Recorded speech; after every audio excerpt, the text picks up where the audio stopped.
नमस्कार, कांठल की आवाज़ डिजिटल न्यूज में आपका स्वागत है। आज हम एक ऐसे शख्स के साथ में हैं जिसका नाम इन दिनों इंस्टाग्राम हो, यूट्यूब हो या फेसबुक काफ़ी चर्चित है, काफ़ी इनकी फैन फॉलोइंग है। लोग इस चेहरे को देखना चाह रहे हैं। इस चेहरे का नाम है आर.एन. चौधरी। जी हाँ, आप आर.एन. चौधरी मतलब बाबूड़िया पटेल। कौन है बाबूड़िया पटेल? और ये जो आर.एन. चौधरी है, ये कहाँ से बाबूड़िया पटेल बन गया, क्या कुछ रहा, क्या जर्नी रही, बहुत कुछ चीज़ें आज जानने आया हूँ। पहुँचा हूँ जो आर.एन. चौधरी बाबूड़िया पटेल इनके गांव हरवार, और यहाँ पर इनके घर पर बैठा हूँ और बहुत सारी बातचीत के लिए जो मैं आज प्रिपरेशन करके आया हूँ। तो सोचता हूँ कि हमारे दर्शकों तक हम वो चीज़ें पहुँचा सकेंगे जिनको लोग जानना चाहते हैं, जिनको लोग समझना चाहते हैं कि कौन है बाबूड़िया पटेल, कहाँ से आया और कहाँ छा गया। आज शुरुआत करते हैं श्रृंखला की, जिसके लिए आया हूँ इंटरव्यू की। बातचीत करूंगा। सबसे पहले सर आर.एन. चौधरी यानी बाबूड़िया पटेल, स्वागत है आपका कांठल की आवाज़ डिजिटल पर। सबसे पहले तो कांठल न्यूज़ का मैं बहुत बहुत आभारी हूँ कि उन्होंने अपने चैनल पे मुझे आमंत्रित किया और दर्शकों से रूबरू होने का मौका दिया। ठीक है, जर्नी की बात करो तो जर्नी शुरू हुई थी टिकटॉक से। मुझे लग रहा सब क्रिएटर वहीं से पैदा हुए थे, सबको एक प्लेटफॉर्म मिला था, कहीं ना कहीं अपने जो अंदर जो प्रतिभा है उसको दर्शकों के सामने लाए, वहीं से शुरुआत हुई थी मेरी। तो टिकटॉक बंद हुआ था उस समय, क्या स्थिति रही? देखो, टिकटॉक बंद हुआ था तब तक काफ़ी क्रिएटर सक्रिय हो चुके थे। लगभग हर गली मोहल्ले में एक कलाकार ने जन्म ले लिया था। अच्छा प्लेटफॉर्म मिल गया था लोगों को। पहले सुविधा नहीं थी, लेकिन अब क्या है, माध्यम बन चुका है लोगों को अपनी प्रतिभा दिखाने का। तो टिकटॉक पे अच्छी जर्नी रही थी। उस समय लिपसिंग की बहुत चीज़ें होती थी, सब लिपसिंग करते थे, वही ट्रेंड वही चल रहा था। तो मैंने बच्चन जी है, या फिर गुत्ती जो कपिल शर्मा का शो आता था वो है, डॉक्टर गुलाटी, सारे मतलब लोगों को मैंने डब किया था और अच्छी फेम थी। लगभग 2 से 2.5 लाख सब्सक्राइबर फॉलोवर हो चुके थे, लेकिन कुछ टर्म कंडीशन के इशू आ गया तो मोदी ने उसको बैन कर दिया। पर आप जब टिकटॉक बंद हो गया तो मैंने सुना आप मायूस हो गए थे, उस दौरान क्या हालत रहे? कोई भी होता है तो जब कोई प्लेटफॉर्म पे उसको ये चीज़ें सब फेस करनी पड़ती है तो मायूस होना लाजमी है। काफ़ी क्रिएटर हुए थे और अच्छा भी नहीं लगा था, लेकिन काम बंद नहीं हुआ था। तो उसके बाद आपने मतलब जो टिकटॉक बंद होने के बाद आपने अपने आप को खड़ा रखने के लिए क्या कुछ नई चीजें की? देखो, टिकटॉक जैसे ही बंद हुआ उस समय क्या है, जो प्राइवेट दुकानें होती ना वो खुल गई थी। जैसे छोटे छोटे शॉर्ट ऐप आ गए थे, स्नैक्स है, टिक्की है, ये है, फलाने हैं, ढिमके हैं। फेसबुक तो वैसे ही था, पर मैंने कोई भी ऐसा माध्यम नहीं छोड़ा जिसपे मेरी एक्टिविटी लोगों के तक नहीं जाए। मैंने हर चीज़ पे, फेसबुक, व्हाट्सएप, सबके जरिए मैंने ऑडियंस का मनोरंजन किया। तो मनोरंजन आज की दुनिया में काफी जरूरी है। तनाव के चलते लोग मनोरंजन की चीजें देखते हैं, और हम देखते आ रहे हैं कि जिस तरह से मनोरंजन की चीजें सोशल मीडिया पे चल रही है उसका लोगों में काफी अच्छा इम्पैक्ट है। और जब आपने टिकटॉक बंद होने के बाद में इंस्टाग्राम पर आप छाए रहे, इंस्टाग्राम की शुरुआत कहाँ से हुई? देखो, जब टिकटॉक फ्लोर पे था वो बंद हुआ उस समय क्या इंस्टाग्राम ये फोटो शोटो ये डालने वालने के काम इतना इसका फ्लो नहीं था। धीरे धीरे टिकटॉक बंद हुआ तो फिर इंस्टाग्राम पे लोगों ने रील्स का ऑप्शन आ गया, तो लोगों ने उस पर रील्स जितने भी थे यहाँ पर शिफ्ट हो गए। मुझे थोड़ा वक्त ज़रूर लगा क्योंकि समझ नहीं आ रहा था करें तो क्या करें, तो फिर टाइम लगा मुझे भी। लगभग 2 से 2.5 साल इस पर कड़ी मेहनत की, कंटिन्यू वीडियो क्रिएट किए और अच्छे लेवल के किए। ऐसे नहीं, मैं आज भी बोलता हूँ, लेवल काम, सब्सक्राइबर, फॉलोवर एक संख्या है। लोग आपके काम को फॉलो करते हैं, फॉलोवर को फॉलो नहीं करते हैं। आप अगर आए हो तो कुछ काम आपको खींच कर लाया होगा, ये बंदा काम अच्छा कर रहा है तो आए हैं। तो मैं आज भी बोल रहा हूँ कि काम पे जितना फोकस करेंगे आगे काम आपको ले जाएगा। तो सर मैं आपकी जर्नी को जान चुका हूँ कि आप जो टिकटॉक से शुरू हुए थे और आज इंस्टाग्राम, फेसबुक, यूट्यूब से तमाम इस सोशल मीडिया के प्लेटफॉर्म पर है। आपने बताया है कि आपका जो काम है और आपका जो तरीका है उसको लोग देखते हैं, उसको फॉलो करते हैं। काफ़ी अच्छी बात आपने कही है। मैं पूछना चाहता हूँ सर कि जिस तरह से आपकी फैन फॉलोइंग बढ़ी है उसको आप किस तरह से देखते हैं, उससे आप क्या कुछ कमा पा रहे हैं? तो क्योंकि आज लाखों की संख्या में इन्फ्लुएंसर काम कर रहे हैं और सोशल मीडिया पर छाने के लिए और सोशल मीडिया से इनकम के लिए बहुत सारे लोग काम कर रहे हैं। उनके लिए क्या संदेश देना चाहेंगे, किस तरह से सोशल मीडिया से लोग कमा सकते हैं? क्योंकि आप जिस मुकाम पर आज हैं तो आप भी कमा ही रहे हैं, तो अन्य लोग भी आपसे प्रेरणा ले सके उसके लिए कुछ बताएं, हमारे जो दर्शक है उनको खास तौर पर। देखो, मैं सबसे पहले तो ये बोलना चाहूँगा कि अगर आपके अंदर कोई कलाकार है, हर बंदे के अंदर कोई ना कोई चीज़ें रहती है, भगवान देता है, तो उसको अगर सोशल मीडिया के माध्यम से अगर आप लोगों तक पहुंचा रहे हैं तो सबसे बड़ी चीज़ होती है। दूसरी चीज़ ये, आपको कैमरे के सामने अपना जो पर्सनल चीज़ें हैं वो नहीं रखनी है। लोग आपकी एक्टिविटी देखने आते हैं। एक कलाकार जो लाखों लोगों को हँसा रहा है, उसकी भी पर्सनल लाइफ में कुछ चीज़ें होती होगी, ऐसी कुछ बात नहीं है। लेकिन मैं तो सभी दर्शकों को, जो भी जितने भी मेरे फ्रेंड्स हैं, उनको यही बोलना चाहूँगा कि सोशल मीडिया का अच्छा इस्तेमाल करें, ताकि अपने परिवार का, माता-पिता का, क्षेत्र का और देश का नाम रोशन हो। तो जिस तरह से मैं आपके वीडियो देखता रहता हूँ, 3 किरदार मैंने मुख्य रूप से देखे हैं, एक तो बाबूराव पटेल और एक चुन्ना बा और एक चुन्ना बा की बहू। तो इन तीनों किरदार के पीछे क्या कुछ लॉजिक है और इनके माध्यम से आप समाज को क्या संदेश देना चाहते हैं?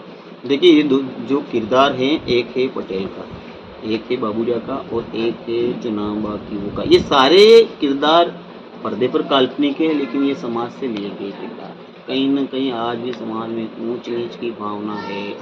दूसरी चीज़ ये है कि घटित होती समाज में जो भी चीज़ें, मेरी जितनी भी मजाकिया चीज़ें हैं, ये सब घटित है। आज भी समाज में घटित हो रही हैं, कल भी हो रही थी। ये चीज़ें अभी तक नहीं बदली हैं।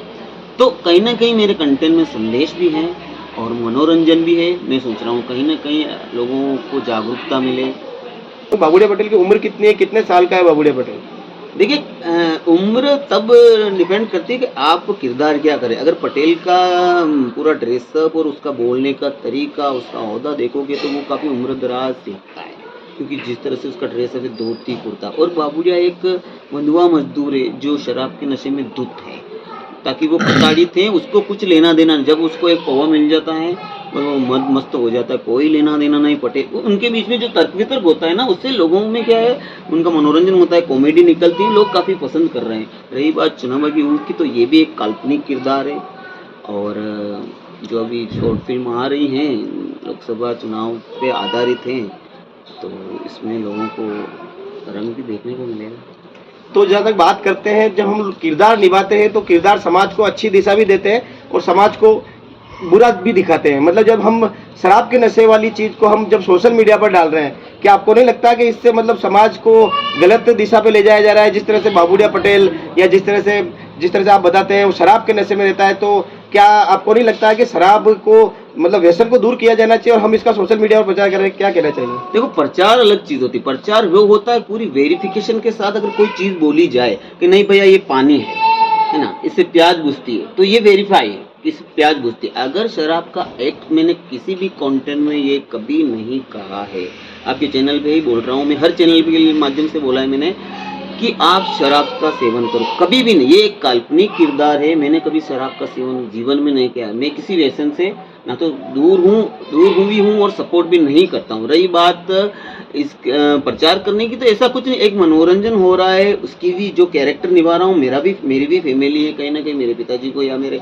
जितने भी रिलेटिव फ्रेंड है, उनको सबको लगता होगा कि ये बंदा एक एक्ट कर रहा है। एक्ट को एक्ट के माध्यम से देखना चाहिए। उस पर खुली बोतल पे सरकार द्वारा, गवर्नमेंट द्वारा लिखा हुआ है कि शराब पीना सेहत के लिए हानिकारक है। जो नहीं पीता है वो नहीं पीता है, जो पीता है वो किसी से नहीं रुकता है। और मैं तो अब भी युवाओं को, सबको यही बोलूँगा आपके चैनल के माध्यम से कि इस चीज़ से जितना दूर रहो उतना अच्छा है। रही बात एक्टिंग की, तो नेचुरल चीज़ आ रही हैं, तो वो सरस्वती माँ का वरदान है। तो लोग जज नहीं कर पा रहे हैं कि ये बंदा पीता है या नहीं पीता है, फिर भी मैं आपके चैनल को बोल दूंगा। तो कुल मिला के मेरे दर्शकों को कहना चाहूंगा कि बाबूराव पटेल का जो किरदार है, जो आप जब भी देखते हैं शराब के नशे में आपको दिखाई देता है, तो ये मात्र एक किरदार है, ये मात्र एक एक्टिंग है। और हम हमारे चैनल के माध्यम से समाज को ये कहना चाहते हैं कि इस एक्ट के द्वारा ये दिखाया जा रहा है कि शराब पीने के नुकसान क्या है, समाज को उससे दूर रहना चाहिए। और उसका एक अभिनय का माध्यम बाबूराव पटेल आर्यन चौधरी है। और अब बहुत सारी बातें आज करने आया हूँ, तो सर मेरा जो अगला सवाल है वो ये है कि आपकी जो ये एक्ट है, हमारे दर्शक आपको, आप हमारे चैनल के माध्यम से देखें, थोड़ा सा आप अगर उस लहजे में कुछ बता पाएँ बाबूराव पटेल वाले अंदाज में, हमारे दर्शकों के लिए, खास तौर पर कांठल की आवाज़ के दर्शकों के लिए कुछ ऐसी एक्ट, कुछ खास जो लोगों को लगेगा हाँ आज कांठल की आवाज़ और बाबूराव पटेल ने मिलके कोई एक अच्छा काम किया है। देखिए, एक्टिंग की अगर बात करें तो मुझे, अगर मैं किसी का फैन हूँ तो मैं हूँ एक तरह से दोनों का फैन हूँ, है ना। आर्यन चौधरी अगर फैन है तो बाबूराव और पटेल का दोनों का फैन है। रही बात आपके चैनल के माध्यम से किसी एक्ट का, तो आप जो चीज़ बोलोगे वो करने लगे। आप बोलो आपको किसकी एक्टिंग सुननी मैं तो मेरे दर्शकों के लिए चाहूंगा कि आज आपने इतने 7 सालों से आप अपने किरदार निभा पा रहे हैं, हाँ। हमारे चैनल को आप अपने माध्यम से जो बेस्ट से बेस्ट दे सके उसके लिए मैं चाहूंगा, क्योंकि मैं आपने इतने अभिनय कर रखे हैं, क्योंकि मेरे लिए ये कहना मुश्किल है कि आपका सबसे बेस्ट कौन है। तो मैं यही चाहूंगा कि जो सबसे बेस्ट हो वो आप हमारे दर्शकों तक अपनी बात पहुंचाएं। देखो, फूल में से फूल चुनने की बोल रहे हो तो गुलाब में से गुलाब चुनने की बोल रहे हो, कैसे चुनो? हर बंदा, हर क्रिएटर का अपना हर एक्ट है ना, उसका व्यवस्थित होता है कि हर उससे उसे ये होता है कि नहीं यार ये मेरा बेस्ट होगा। लेकिन आप बोल रहे हैं तो मैं ज़रूर बोलूँगा कि एक ही डायलॉग है मेरा, तो जो मैं लोगों ने काफ़ी सराहा है, क्योंकि बाबूड़िया तो सब जनता का दिया हुआ है, ये नाम भी उन्हीं का दिया हुआ है और ये किरदार ही उन्हीं का है, तो उन्हीं के समर्पित। नहीं, यहाँ आप गलत है। बाबूड़िया जनता ने नहीं दिया है, बाबूड़िया आप खुद लाए हो। नहीं, जनता ने कभी नहीं कहा बाबूड़िया है। नहीं कहा है, लेकिन कोई भी नाम, आर्यन चौधरी ने भी किरदार निभाए थे, लेकिन उतनी फेम नहीं मिली है ना। शोले की मेहनत की, इतने कंटेंट, बड़े बड़े कंटेंट किए है ना, लेकिन वो फेम नहीं मिली। तो बाबूड़िया को लोगों को पसंद आया है बाबूड़िया किरदार। तो क्या बाबूड़िया आपके बचपन का नाम है क्या? मैं ये पूछना चाह रहा हूँ। बाबूड़िया मेरा नाम नहीं, मेरा नाम रामनारायण जाट है, लेकिन जो गाँव में लोग बाबूड़िया कहते होंगे, अब बोलने लगे। अच्छा, अब आपको गांव में लोग बाबूड़िया, मतलब ये कितनी बड़ी बात है कि एक आदमी बच्चा होता है तो उसका नाम रखा जाता है। यहाँ आर्यन चौधरी ने अपना नाम उम्र ढलने के बाद और उम्र के एक पड़ाव आने के बाद में अपना नाम बाबूड़िया रख लिया। तो हम हमारी बात पर वापस आना चाहेंगे, जो किरदार हमारे दर्शकों को दिखाना चाह रहे हैं वो अभिनय आप करके दिखाएंगे। चलो एक डायलॉग, शॉर्ट डायलॉग में आपको बोल के दिखा देता हूँ कि इज्जतें, शोहरतें, उल्फतें, सब कुछ इस दुनिया में रहता नहीं। कि इज्जतें, शोहरतें, उल्फतें, सब कुछ इस दुनिया में रहता नहीं। जहाँ आज मैं हूँ, कल कोई और था और परसों कोई और होगा। ये भी एक दौर है और वो भी एक दौर होगा। तो देखो, फेम सबको मिलती है, उसको खपाना ज़रूरी है। काम पे जितना आप ध्यान दोगे, जीवन उतना ही सुनहरा। और दर्शक बहुत बड़ी चीज़ होती है। दर्शक मतलब किस्मत से मिलते हैं। इन दर्शकों का बहुत बहुत सम्मान करो, और सबसे पहले तो काम का सम्मान करो, क्योंकि काम की वजह से मैं यहाँ हूँ और काम की वजह से ही मैं ऊपर जाऊँगा और काम की वजह से ही मैं नीचे जाऊँगा। अगर मेरा काम व्यवस्थित नहीं होगा तो लोग मुझे नीचे नहीं दिखेंगे। रही बात, आपके चैनल से यही बोलना चाहूँगा कि माध्यम अच्छा है, अच्छे कार्य करो और नाम रोशन करो। बाकी बाबूड़िया तो पटेल के सामने, बाबूड़िया के सामने वो पटेल टिक सकता है क्या? तो बाबूड़िया के सामने पटेल कभी नहीं टिक सकता। और कांटेल की आवाज की इस खास इंटरव्यू में हमने आपको दिखाया है बाबूड़िया से जुड़ी हुई बातें, बाबूड़िया पटेल, चुन्ना बाकी बहू और कौन है बाबूड़िया, इस बारे में बहुत कुछ चीजें दिखाई है। बहुत बहुत धन्यवाद। एक बात और कहना चाहूंगा, कांटेल की आवाज के दर्शक जो आज हमें देख रहे हैं, इनके लिए कोई खास संदेश बाबूड़िया पटेल की तरफ से, जो खासतौर पर राजस्थान और मध्य प्रदेश में जो फैन फॉलोइंग है, उन लोगों के लिए, जो हिंदी भाषी लोग आपको समझ पा रहे हैं, आपके एक्ट को पसंद कर रहे हैं, उन लोगों के लिए खास संदेश जो इस इंटरव्यू के लिए लगे लोगों को, कि बाबूड़िया पटेल ने हमारे लिए कुछ खास भेजा है और कांटेल की आवाज़ डिजिटल के माध्यम से भेजा है। और मैं मेरे दर्शकों तक भी इस बात को कहना चाहूँगा और आपसे भी निवेदन करना चाहूँगा कि आपके माध्यम से भी कांटेल की आवाज़ को सब्सक्रिप्शन मिले और बढ़ावा मिले। बिल्कुल बिल्कुल, चैनल को आप भी सब्सक्राइब कर लेना। रही बात हिंदी भाषी, देखो मैं तो एक ही बात बोलूँगा कि कलाकार का ना कोई धर्म होता है, ना कोई भाषा होती है। उसका एक्टिंग, उसका एक्सप्रेशन ही पर्दे पर दिखता है। बिन बोले भी एक्टिंग होती थी, पहले मुकबदिर फिल्में आती थी, है ना, बिना बोले ही लोगों को समझ में आती थी। समय बदला तो जो चीज़ मैं कर रहा हूँ, हिंदी भाषी भी समझ रहे हैं, मालवा के भी समझ रहे हैं, सब तरफ से अच्छा सपोर्ट मिल रहा है। उनका मैं बहुत बहुत कांटेल न्यूज़ की तरफ से धन्यवाद देता हूँ। तो कला और कलाकार दोनों ही बहुत बड़े होते हैं। जिसके अंदर कला है वो अपने आप में कलाकार है। तो साक्षात्कार का ये क्रम जारी है और मेरा एक सवाल है कि सर, आपने अभी तक जो ये एक्ट किया है, जो मतलब मैं देखता हूँ आपको इंस्टाग्राम पे, फेसबुक पर, यूट्यूब पर, इनके अलावा क्या कभी फिल्मों में काम किया है? जी देखो, शुरुआती फिल्म थी हमारी, पूरा ड्रीम था। मेरे फ्रेंड थे चरण जी, दोनों का ड्रीम था कि हम जब भी कुछ सोशल मीडिया पे एक्टिविटी करेंगे तो हम शोले ज़रूर बनाएंगे। तो फिर बोन प्रोडक्शन जो नीमच का है, सबने मिलकर आज भी साथ हैं, आज भी साथ हैं और अच्छे प्रोजेक्ट ला रहे हैं। तो शोले की थी, अच्छे पार्ट थे, लोगों ने काफ़ी अच्छा सपोर्ट किया था। बीच बीच में कुछ अच्छी फिल्में की, वो भी अच्छी सफल रही। सबने, गांव ने, क्षेत्र ने, सबने अच्छा सपोर्ट किया। दूसरी चीज़, अभी जो नई फिल्म आ रही हैं वो जो चुनाव जो आ चुके हैं तो लोकसभा पर आधारित है, पूरी समाज से लिए गए कैरेक्टर हैं, काल्पनिक किरदार है, लेकिन कहीं ना कहीं आपको एक झलक नज़र आएगी, संदेश देगी वो फिल्म हास्य के साथ। तो जिस तरह से मैंने जहाँ तक सुना है कि किसी को हीरो बनना है तो वो डायरेक्ट मुंबई की तरफ दौड़ता है। आपको जब इस अभिनय के क्षेत्र में आना था तो आप मुंबई गए या वहाँ कोई ट्राई किया या आपने ये नीमच वाली बेल्ट से ही सारा सब कुछ पा लिया? देखो मुंबई जाना अलग चीज़ है। मेरे कहने का मतलब है आप काम डिपेंड करता है आप काम क्या कर रहे हो। पहले अपना जो घर, हम पहले घर को सुधारेंगे ना, अगर घर को सुधर जाएगा तो फिर गांव को सुधारेंगे, गांव को सुधरने के बाद क्षेत्र को सुधारेंगे। तो मैं कह रहा हूँ यहाँ की ऑडियंस बहुत कुछ है, अपनी ऑडियंस को ही का मनोरंजन होता रहे, अगर सबका साथ सबका सहयोग होगा तो कुछ क्षेत्र के लिए अच्छा भी करेंगे। और सवाल ये है कि जितने भी बड़े बड़े स्टार हुए हैं उनको मुंबई ने ही उनको आगे बढ़ावा दिया है। क्या आपका सपना है कि आप इस क्षेत्र से निकल कर, आप चूंकि आज अच्छी फैन फॉलोइंग है, पर क्या आप चाहते हैं कि आप मुंबई जैसी जगह जाकर भी आप अपना स्टार का अपना प्रदर्शन कर सकें? देखो सोशल मीडिया एक माध्यम है, लेकिन इस माध्यम के जरिए मंच प्रोवाइड होना जरूरी है। अगर मंच मिलता है कहीं पर भी तो मैं हर बार, जबकि हर इंटरव्यू में कहता हूँ, हर बार मेरा गांव है, जीरन मेरा क्षेत्र है और नीमच मेरा जिला है, तो मैं इन सबको रिप्रेजेंट जरूर करूँगा। क्या कभी ऐसी कोई स्थिति आई कि आपने कोई चीज़ें अभिनय करी हो, उसके कोई गलत इम्पैक्ट आ गए हो, लोगों का प्रेशर बढ़ा हो, ऐसा कुछ चीज़ें सामने आई क्या कभी? बिल्कुल, ये सवाल अच्छा है आपका। एक बार मैंने एक स्वर्ग मूवी का एक सीन था जब विधानसभा चुनाव हाईलाइट पे थे ना, तो उस समय मैंने एक कुछ नाम नहीं लूँगा पार्टी विशेष का, तो मैंने उन कुछ चेहरों के फोटो डालकर एक बनाया था, किसी पार्टी का नाम नहीं लिया था, तो वो लगभग 4 से 5 मिलियन क्रॉस कर गई थी पर एक वन डे है।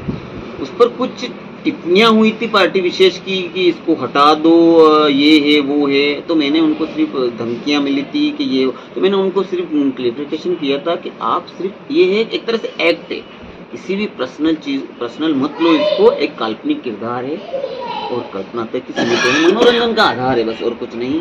तो वो चीज़ें घटित होती रहती हैं, सारी चीज़ें एक जैसी नहीं होती। सोशल मीडिया पे आपके सपोर्टर भी हैं नेगेटिव, उनका अपना मन है यार, ऐसा कुछ नहीं। तो मैं उनसे अभी भी कोई आर्गुमेंट नहीं है, क्योंकि मैं तो चाहता हूँ कि क्षेत्र का नाम अच्छे से हो और मेरे में जितनी प्रतिभा है मैं इसके जरिए नाम रोशन करूँ सबका। मुझे किसी से गिला शिकवा नहीं है, अभी भी नहीं, पहले भी नहीं थी, अभी भी नहीं है, सबका साथ है और बस कोशिश कर रहा हूँ। तो जिस तरह बात कर रहे हैं सोशल मीडिया की, तो सोशल मीडिया पे यदि आपकी फेम है तो आपके फॉलोअर्स होंगे तो आपके हेटर्स भी होंगे, ये होना लाजमी है। सर एक लास्ट सवाल है, मैं जानना चाह रहा हूँ कि क्या बाबूड़िया की शादी हो चुकी है या बाबूड़िया कुंवारा ही डोल रहा है? देखो किरदार में नंदू पटेल की हुई है ना बाबूड़िया की हुई है। नहीं किरदार में नहीं, असली जिंदगी में। असल जिंदगी मुझे लग रहा है कि असल जिंदगी कैमरे के सामने असल नहीं रह जाती है।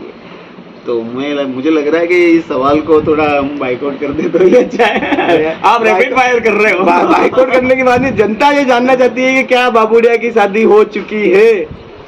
मुझे लग रहा है अगर हो सकती तो मैं जनता का मनोरंजन नहीं कर पाता। तो कुल मिला के बाबूड़िया अभी तक कुंवारा है। और दर्शकों मैं आपको एक बात और बताना चाहूंगा कि बाबूड़िया जो किरदार है वो कुंवारा होने के बावजूद हमारे मंच के माध्यम से डिमांड कर रहा है कि यदि कोई अच्छी सी हो तो बाबूड़िया के लिए भी ढूंढे। मैं चैनल के माध्यम से जो मेरा सपोर्ट करते, जो कैमरा एडिटिंग जानते हो, तो देवी जी कृपया संपर्क कर ले बस। तो बाबूड़िया के मोबाइल नंबर भी हम नीचे डिस्प्ले में देंगे, यदि कोई तैयार है बाबूड़िया का किरदार के साथ उस किरदार में घुलने को तो उनका स्वागत बनने के लिए तैयार हो तो आ जाओ। बहुत बहुत धन्यवाद, आपने कांटेल की आवाज डिजिटल को समय दिया है और हमारे चैनल पे और हमारे दर्शकों को आपने काफी मनोरंजन से चीजें जुड़ी हुई बताई है। मैं एक अपील करना चाहूँगा कि आप अपने हमारे चैनल के लिए कांटेल की आवाज जो हमारा है उसको सब्सक्राइब करने के लिए अपील करें। तो जो अपना समय अमूल्य समय निकाल कर आए थे यहाँ पर हर बार में, सबसे पहले तो मैं आपके चैनल से जितने भी लोग जुड़े हुए हैं उनको बता दूं कि जो भी मिलने वाले या यूपी से आए थे, कहीं से भी दूर से आते हैं, तो वो भटके नहीं, चलदू ना आए। चलदू हमारे पास का गांव है। वो डायलॉग के संवाद के ट्रेंड के हिसाब से मुझे चलदू का समझ रहे हैं, लेकिन मैं माफ़ी चाहूँगा, कुछ दिक्कत आ रही है। तो कल भी कहीं से आ रहे थे तो वहाँ पर नहीं था मैं, तो हर बार आए, जीरन के पास गाँव है, हर बार आए और शाम को फ़ोन लगा कर आएँ, ताकि आप सुबह निकल लेते हो लेकिन कुछ परेशानियाँ होती, मैं कहीं निकल लेता हूँ शूट पे तो वो परेशानी होती है, उससे क्या है लोग फिर दिक्कत आती, मुझे भी अच्छा नहीं लगता। तो शाम को फ़ोन लगा कर आएँ तो ज़रूर मुलाकात करेंगे। बहुत बहुत धन्यवाद, काफ़ी अच्छा समय आपने हमें दिया है। हम अपील करते हैं कि आप भी अपनी नित नई ऊंचाइयों को छुएं, नित नए आयाम छुएं। बहुत बहुत धन्यवाद। कांटेल की आवाज़ प्रतापगढ़।